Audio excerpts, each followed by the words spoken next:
Hey guys, welcome to another session of RBTL. Today we're going to talk about Kawerik. So Kawerik is a fire mage, just like when you face them in the story. And when you face them in the story and you're like a newer player, he might be a difficult boss for you. Darn, he's really cool. He's a Virgo mage. I was told on stream, I did not find this information out myself, that he is the first Virgo mage, at least the 5-star ones. Attack is 1300, so we're looking at brand new stats here, a brand new shift in terms of like what to prep for going forward, especially if you're competitive in PvP. 1306 attack, that's very high, because I was looking at that, I'm like, I don't recognize that attack. That's very high. That's competitive, somewhat competitive with Leo mages, which are also insanely high. And also Tenebria, I think is the highest as a cancer mage. 4200 health, not really good, but you don't expect that from especially a speedy damage dealer mage. 119 speed makes him the fastest mage right now in the game. Defense is 652, which is pretty average in terms of mages. Mages have generally low health, high defense, and then 23 crit chance. That did miss my eyes on the first go here, but that's insanely good. We have 150 crit damage, but 0 effectiveness, which I think would be really beneficial for him. But we'll talk about that in a bit of why, and I think it's pretty obvious why. The imprint concentration is 18% attack. 18% attack scaling on that 1300 attack is super juicy.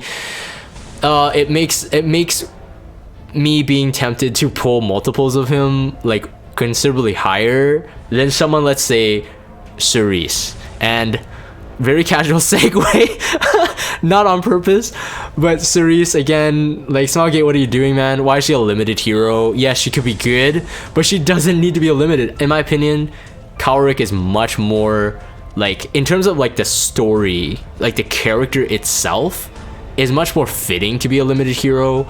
And then the second thing is, like, he's so much better to be a limited hero. So I feel like unless they, you know, will eventually buff Cerise in the future, she as a limited banner is super baity. And I did mention this on another video, and I'm gonna keep repeating this because I'm pretty ticked off of how they made her a limited hero. She has a 2-week banner, and the rerun of Luna, rerun of DN had 3-week banners.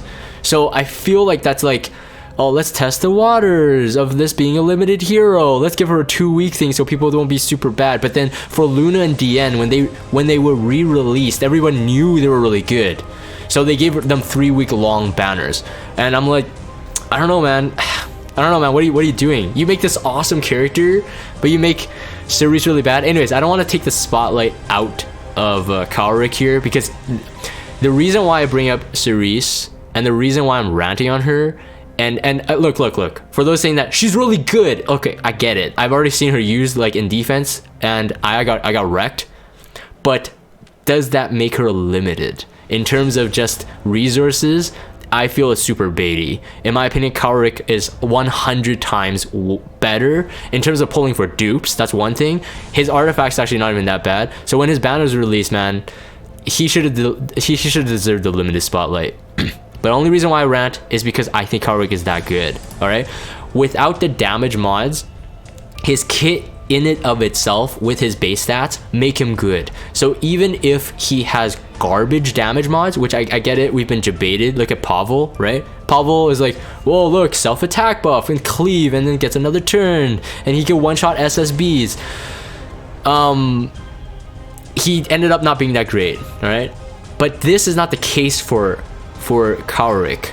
Even if he gets that kind of treatment in terms of low damage mod, he will still be good just because of everything he has. Okay, so compared to Pavel, you know, one of the RGB that was released recently, of course, with he's also a speed scaling hero, of course, faster base speed than Kawerik here, but he does so much more, just way too much.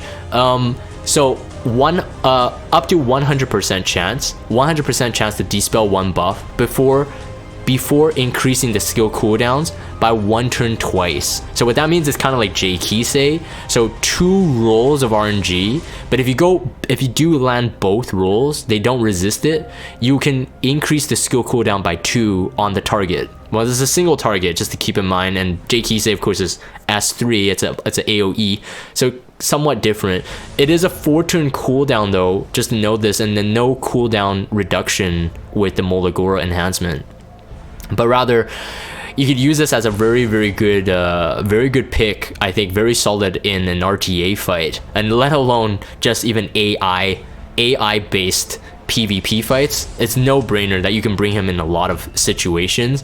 Now, of course, with a immunity buff with a MLCC on the team, you're most likely gonna be stripping that barrier first, so you won't be able to do the skill cooldown increase. So that in and of itself is not, you know, that good, but it doesn't mean he's bad. So still, dispelling that immunity buff on teams that are running immunity but no double buff on the first turn is just incredibly crazy. And then he increases his own speed, which will set up for his S3. We'll talk about it in a bit, but the damage here also is increasing proportional to his target speed. All right, so he's a self speed buffer, so the damage going into this one, because it's only a 2-turn speed buff, he won't be actually gaining any additional damage from a speed buff when you're using this skill, unless you have an outside speed buffer. In my opinion, that's still fine though, because this sets up for his S3 like way better. And again, if you take a look at the damage mods, and I'm making this as a note, they really recently, Smilegate's been releasing these like 30%er raw damage heroes. Like every single hero I've covered in this series has pretty much been 30%, 30%, 30%, 30%. If you watch my ML Charlotte talk, it's also 30% damage as well. It's interesting. Doesn't mean it's good or bad, it's just interesting. Pavel got the same treatment, Alencia got the same treatment, so it's pretty weird. But regardless, this has again very powerful, ignores the effect resistance with 20 soul burn. Very handy to have. And again, especially you can increase that skill cooldown. So Kawerik, obviously off the bat, I think you do have to build him with somewhat decent effectiveness, sort of like Melissa. You don't want that RNG to ruin you, but I think, yeah, we'll talk about his builds later. I wanted to show this screenshot because look at that pose, man. Back turned towards the enemy. He's always got this like cool vibe about him. I know a lot of people saying like, oh, he's like dark hair says. It's a similar hairstyle. He's not as emo. I feel like he has like Violet's cocky attitude, but he's so much more brooding than Violet too. I said this before, that Violet is like this happy-go-lucky guy, and especially if you read the story, you get to know Violet, you really love him because he's very charming. Kawerik is just like insanely cool, and so like this pose obviously makes perfect sense. I mean, it's somewhat similar, kind of similar swagger compared to Violet, in my opinion. They kind of got like the same look in their eye, but I gotta talk about the S3, and I gotta show you guys the S3 screenshot. It's so good. So the S3 is AoE attack. Oh sorry, so this is the S1, sorry, my bad, I forgot my order. S1, up to 75% if you molded this to +4, 75% to silence for 1 turn. Insanely good for a speed unit, high speed unit with a 75% silence on a skill, on an S1 skill, is just like crazy to have. If you watch the video, the Korean video, he did this on Bazaar. He like stripped him, but on another take, like they edited the video, he silenced the Bazaar or something like that. I'm like, okay, yeah, scenario wise it probably won't happen that way unless you got like double CR booster, like a double, like, or an Oxlots going after him or something like that. Again, note that he is the fastest mage right now, so potentially you could build him, you know, faster than an Oxlots, and then have Oxlots pump him up again on the next turn. It's very viable. And this also does damage scaling on the speed. So if you do the S2 for self speed buff, his S1 and his S3 all get benefits from the speed buff. His S3 more so, but just to say again, like silence, sleep, stun, and probably provoke on the S1s are probably, I would say are probably the like most crippling debuffs, and having this as a 75% on an S1, again, I can't say this enough, insanely good. The S3 now locks all enemies, so it's an AoE attack within subspace before triggering an explosion, and it penetrates the defense by 30% when the caster is granted increased speed. So in the video, again, they did do the self speed buff on him, and they did the S3 after, so penetrates 30% defense. AoE, keep in mind, AoE defense penetration, so potentially comparable to Ludwig, although I think Leo mages are still higher in attack. Very comparable though, in terms of usefulness, and Ludwig will still be the better cleaver, and technically the setup for Ludwig is less risky because you're most likely running some invincibility buffer as well. But again, the damage also increases proportional to the caster's speed. 5-turn cooldown, 4-turn with the +3 on the Mola there, very standard. And again, you see the pattern here, that is oh no, broke the pattern. This is 35%. Okay, 35% damage. Because it has a defense penetration, I don't know how high this damage mod is. AoE damage mods generally don't get super crazy love, but I suppose that he could potentially have decent mods on this. The only reason is because he has to have a speed buff, so it's a conditional damage. The speed buff could be stripped unless you're running an Oxlots, like what I said, like pump him up right away in between. So that may be something to consider. Anyways, I'm excited to see his mods, but like I said, compared to Pavel had a problem that he looked good on paper, but once his mods were low, and I said that during my during my initial thoughts video, just like this one, that if his mods were low, he's completely garbage because he wouldn't like hold enough weight. Whereas I think even if he received like Pavel like mods, equivalent mods, although no attack buff, just to keep that in mind, no self attack buff, he wouldn't be that bad just because he brings so much to the table.